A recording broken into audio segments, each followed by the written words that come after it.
Hello there, you tuned into SwitchUp.tv. On the news floor with me today, we got Anand, Vice President of the Arsenal Malaysia Supporters Club. Thanks for coming in, talking to me. My pleasure. Now, if you go out for dinner, go to the supermarket, bump into somebody, chances are that that person will be talking about one thing and one thing only, and that is the World Cup. Now, Anand, let me throw a few stats at you. Sure. The World Cup, bolstered by its massive international appeal and growing popularity in the US, has become the biggest social media event in the medium's very short history, mate. Of course, yeah, I've heard about that. I've read about that as well. And naturally, the US is getting excited about it. That's the best thing to come out of this World Cup. Yeah. And they're high-scoring games. There are many excellent performers, goal scorers. I've never seen anything like this where you have at least 5 players on 3 or 4 goals. That is good. That shows that the anticipation for the Brazil World Cup has been rightly justified. Okay, fantastic stuff here. More stats for you out there. Facebook says that 10 million people had 20 million interactions during the US-Portugal match. That is staggering. Now, according to Twitter data, there were 8 million tweets about the match alone whilst it was happening, Anand. Amazing. Yeah. I mean, Americans have taken a while to fall in love with football, but it seems that they've fallen hard and fast right now. And that's just Facebook alone. Yeah. That tells you a lot, and not to mention the worldwide. I think the stats may even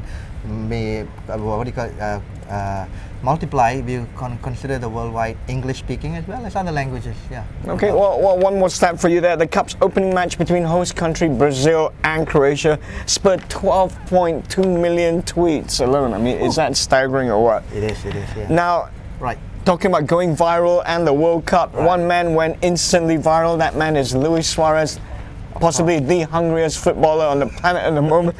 Now, Anand, we don't have to hash on about all the biting business, but I would like to say that what happened in the wake of the biting was astonishing. It seemed like people were prepared for Suarez to do something crazy. Not to mention, of course, let alone because the instantly all the jokes came out. Not to mention the puns as well as the betting that was apparently people had made that no one would have been aware of.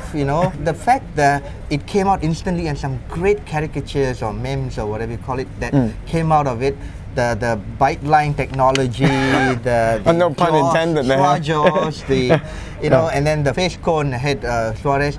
It's just amazing how much depth people took into that one incident and just spread it out instantly. And an amazing feat of photoshopping, and almost instantly, all these visuals are up online. Amazing stuff. And it really got a lot of tracking as well, even on individual Facebooks. Okay, well, here's a feel-good story regarding the World Cup. Now, US coach Jurgen Klinsmann, he has offered to help millions of Americans hoping to watch the US World Cup match against Germany, which is occurring tonight, by issuing a personalized get-out-of-work letter. Now, Anand, you like this one?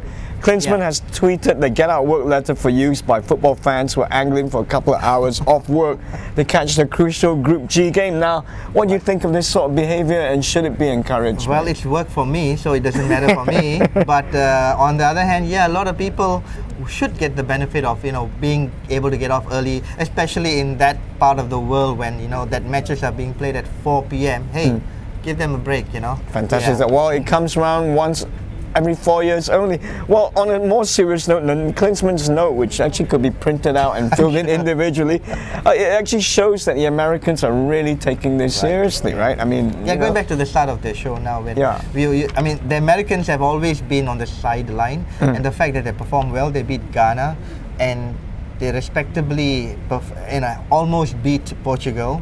So it is it is a good sign for them, and if they were to win it or go as far as the semi-final, I think FIFA will get more greedy and Sepp Blatter will stay for another 10 years. And you find that Facebook and Twitter might just actually blow up, So I tell you, closer to home, World Cup fever has been sweeping us as well.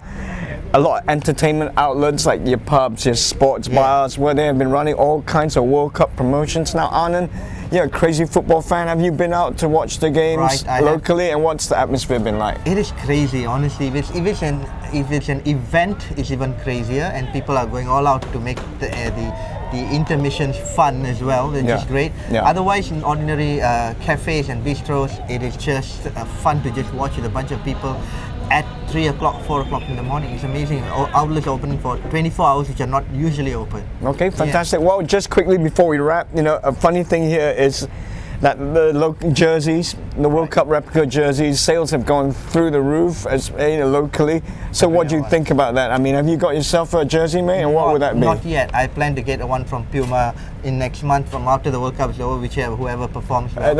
Would that be a France jersey? What would that be? More likely to be the Ghana one. It looks nice. A very artful jersey. Yeah, very artful one. But other than that, I mean, too many jerseys, you cannot buy everything. So just go for what you fancy that looks nice. Well, Anand, thanks very much for popping in.